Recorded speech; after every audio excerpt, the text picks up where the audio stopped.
ስሜ ከናን ዱጋ ይባላል። የሰፈር ሰላም የሰባተኛ ክፍል ተማሪ ነኝ።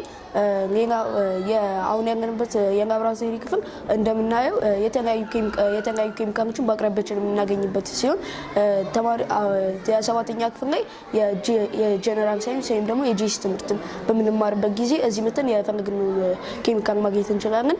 ሌላ ደግሞ መማሪያ ክላሶችን ማየት እንችላለን። መማሪያ ክላሶችን ደግሞ በምናይበት ጊዜ በጣም ስታንዳርዳቸውን የጠበቁ ቴብሎች አሉ። እንዲሁም ደግሞ በብላክቦርድ እንማራለን። ሌላው ደግሞ እዚህ ላብራቶሪ ውስጥ በምስል እንማራለን።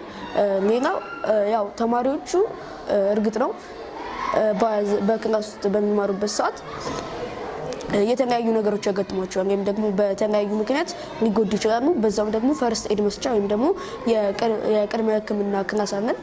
ሌላኛው ደግሞ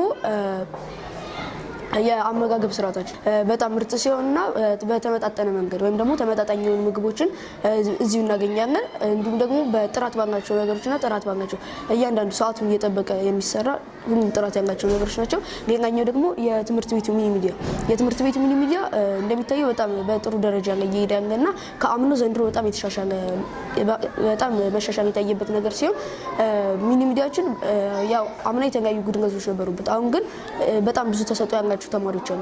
እነዛ ተማሪዎች ደግሞ ውስጥ ታምቀው እንዳይቀሩ ወይም ደግሞ ተሰጥኦአቸውን አውጥተው እንዲያሳዩ ሚኒ ሚዲያችን እየረዳቸው ይገኛል።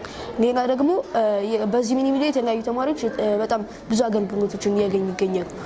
ማለትም ደግሞ የዘፈን ይሆናል፣ የቲያትር የተለያዩ ነገሮች የተለያዩ ተሰጥኦ ሊኖራቸው ይችላል።